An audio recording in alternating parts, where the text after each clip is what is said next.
yo les voy a presentar los resultados, sería el resultado final del estudio Reversa-IV, que es el reversor del dabigatran, ¿sí? Es un anticuerpo, no es un anticuerpo, es una fracción de anticuerpo monoclonal, ¿sí? Iberlucizumab es el nombre, ya se presentó en el 2015 con un primer análisis de 90 pacientes y con eso se aprobó el uso en Estados Unidos y en Europa. Nosotros acá teníamos algunas ampollas así como para uso compasivo y se usaron dos en este último tiempo, por lo que sé, con éxito, en dos sanatorios. Este trabajo lo presentó Pollack, que es el primer autor del estudio. Bueno, y para saber, bueno, decimos esto, que es un fragmento de anticuerpo monoclonal. A ver si se ve, sí. Fragmento de anticuerpo monoclonal. La vez pasada en la Sociedad de Hematología me preguntaba Carlos Fondevila, ¿no está Carlitos? No.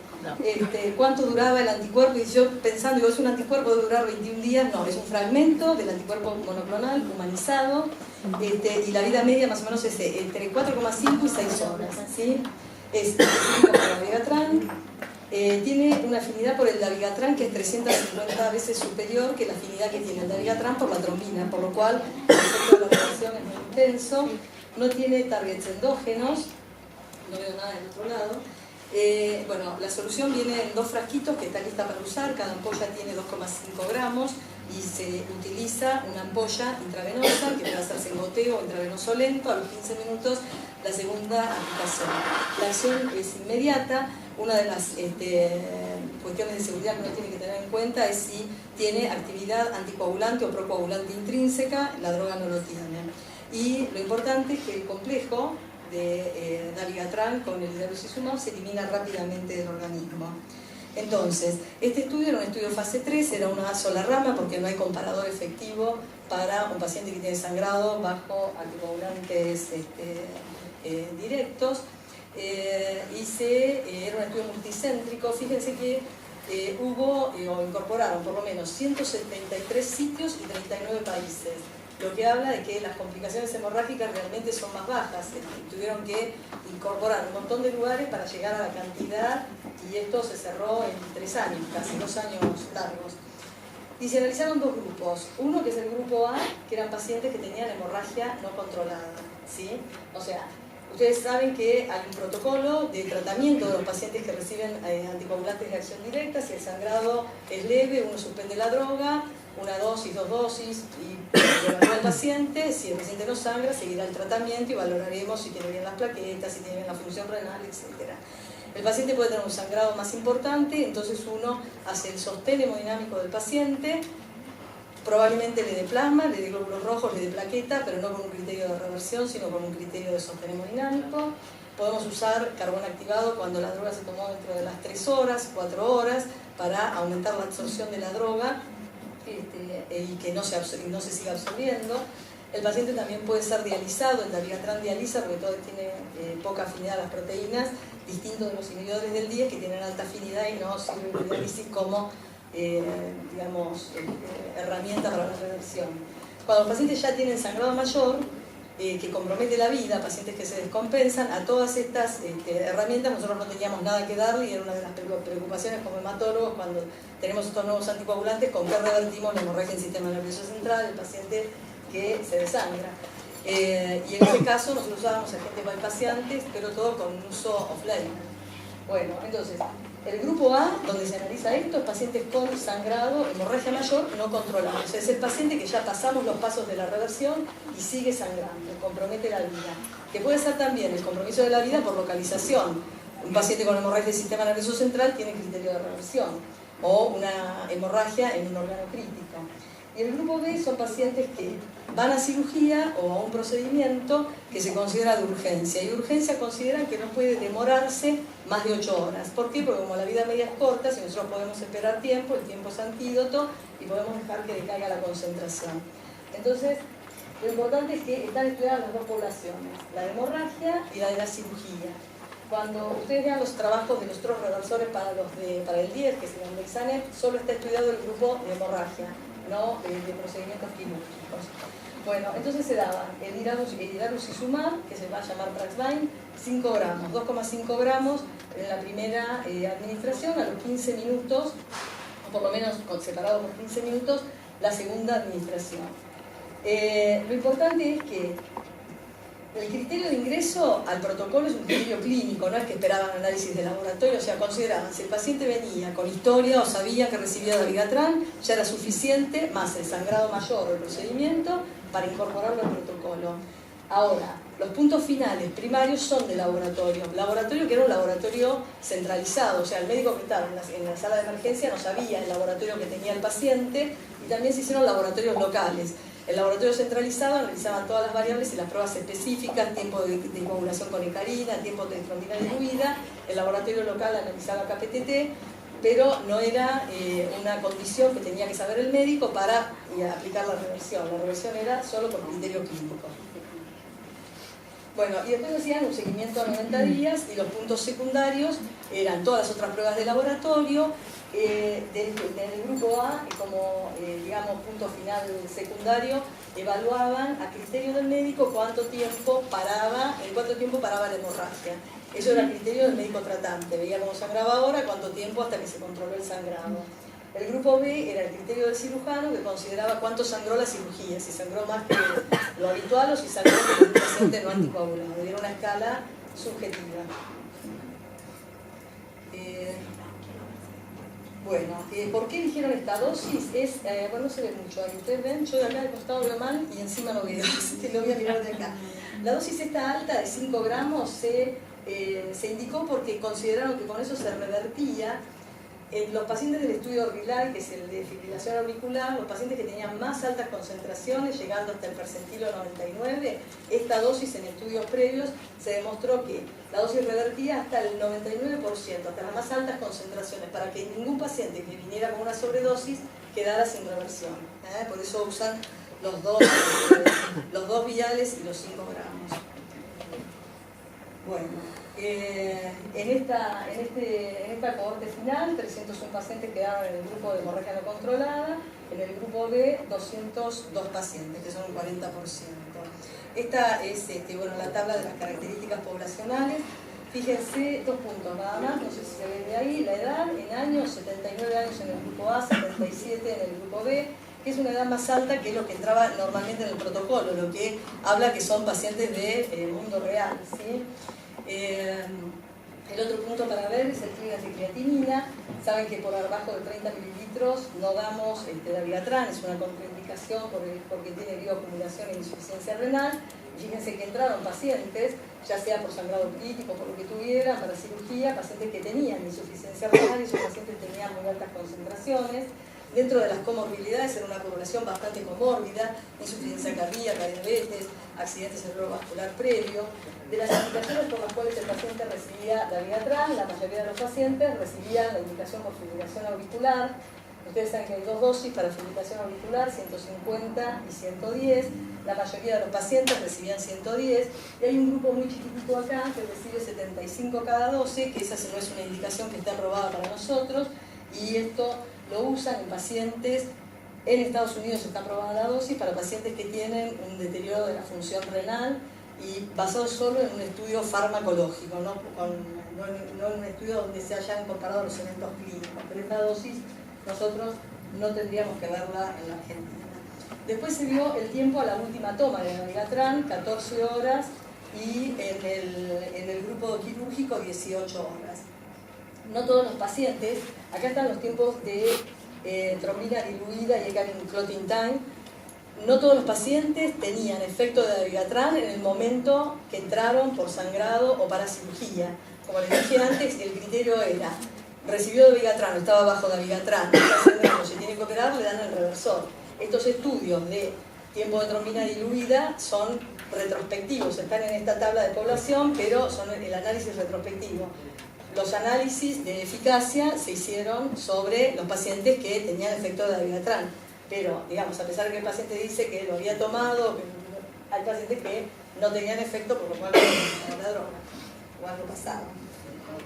El grupo A, que eran los pacientes con hemorragia, fíjense, hemorragias intracraneales, 98, con hematomas singulares 39, 26 subaracnoides, intracerebral 53.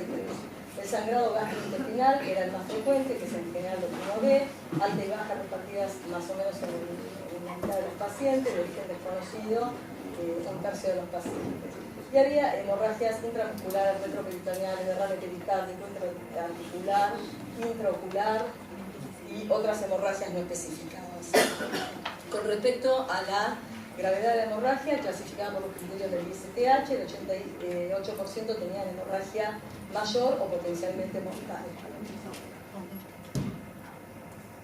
Con respecto al tipo de cirugía, fíjense, acá bueno, está la frecuencia, el porcentaje de pacientes, pero estaban más o menos todas las cirugías en todos los territorios: abdomen agudo, fracturas óseas, cirugía cardiovascular, cirugía del sistema nervioso central, pancreática, respiratoria, riñón, pacientes sépticos que necesitaban intervención, cirugía de piel y partes blandas, complicaciones posoperatorias. Acá hay un mínimo porcentaje de una sobredosis, hemorragia uterina. Así que están representados más o menos todos los escenarios quirúrgicos. Bueno, con respecto a la eficacia, la reversión mediana máxima, en 4 horas se lograba un 100% de reversión del efecto anticoagulante, medido por tiempo de trombina diluida, tiempo de coagulación con hecarina. Los resultados fueron similares para el KPTT y el tiempo de trombina, y el tiempo de trombina diluida se normalizó en el término de 4 horas en 241 de 244 pacientes del grupo que tenía hemorragia, y fíjense, el 98.7%, 150 de 152 pacientes que iban a cirugía. Y acá tenemos el grupo A y el grupo B, esto es tiempo de trombina diluida.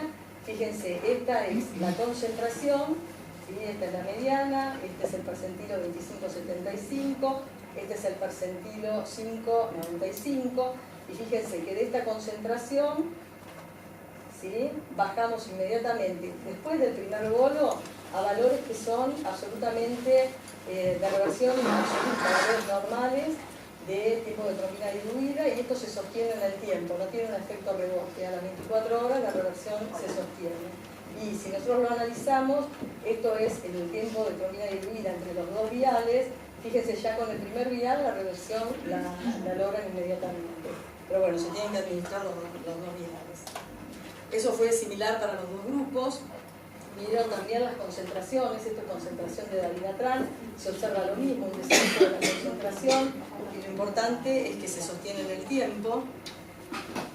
Cuando vemos el tiempo al cese de la hemorragia intracerebral no se podía calcular cuánto tiempo para de sangrar, porque no era mandatorio hacer una tomografía de control, así que excluyendo a los pacientes con hemorragia cerebral, donde no se ve si para o no para de sangrar y cuánto tiempo, los sangrados que no son hemorragia intracerebral, 203 pacientes eran y 198 fueron evaluados. Los que tenían sangrado gastrointestinal y no gastrointestinal, ya les dije, incluyendo las hemorragias intracerebrales, fíjense que en 2 horas y media, con este rango de 2.2 a 3.9 horas, el médico tratante consideró que cesó el sangrado. Esto es un tiempo muy rápido. Con respecto al control hemostático evaluado a criterio del cirujano, fíjense que la hemostasia para el cirujano fue considerada normal en el 93.4% de los pacientes. O sea, para el cirujano fue como operar a un paciente que no estaba bajo tratamiento anticoagulante. 5.1% levemente anormal el sangrado, y 1.5% sangraban moderado apenas, que era un sangrado local. Y lo importante es que el paciente, desde que recibió el idarucizumab, a la hora, y ahora 1.6 horas, el paciente ya podía ir a cirugía, o fue a cirugía. Bueno, esto es importante, que son los eventos adversos, eventos de seguridad. Espérenme, porque esto... No, medio segundo. No, esto es para decirles esto, sí.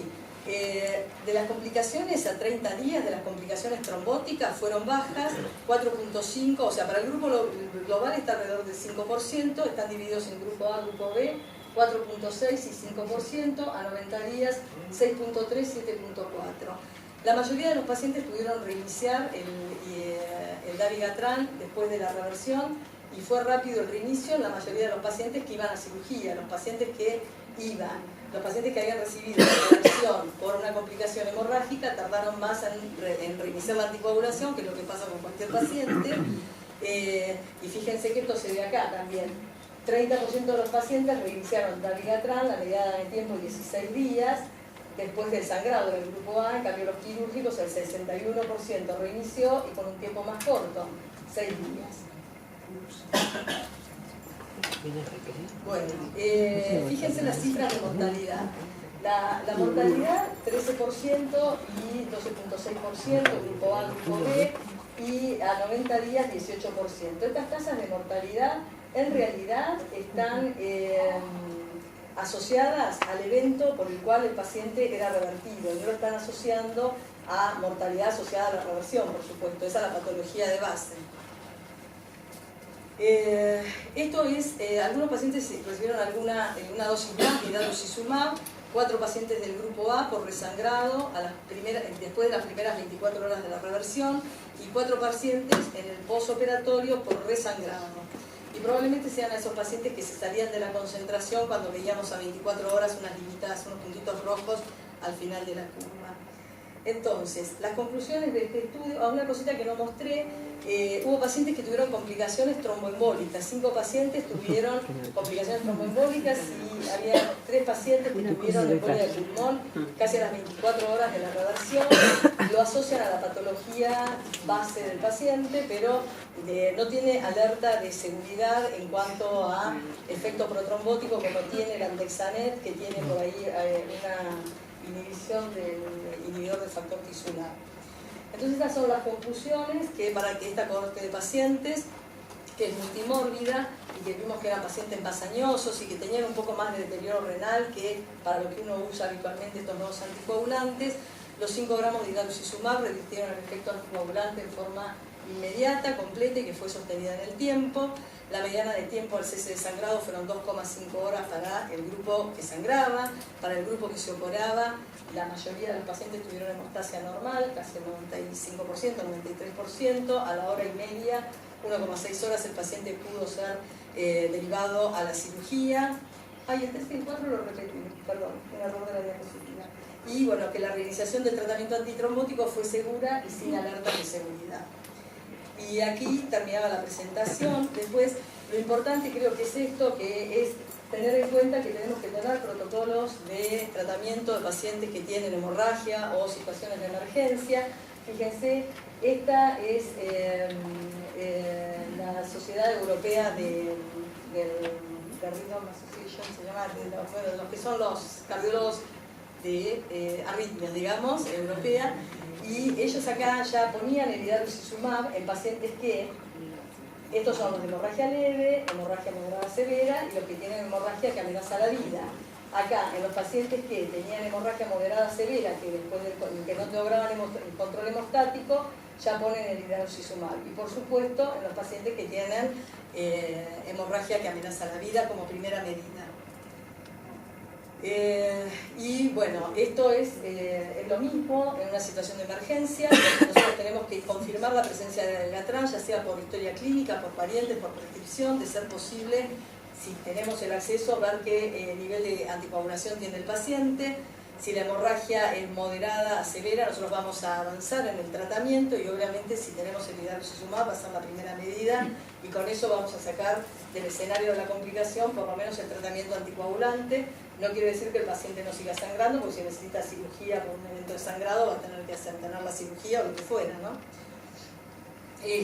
Así que cirugía de emergencia, sangrado incontrolable, el datoxizumab viene en 2 viales. Es la dosis fija, se saca directamente del frasco, se infunde intravenoso o en bolo lento, una dosis en la hora 0, otra a los 15 minutos, y decidí que se termina. Era la última diapositiva de todos modos. Digamos, va a ser algo fácil de administrar y que vamos a lograr reversión inmediata.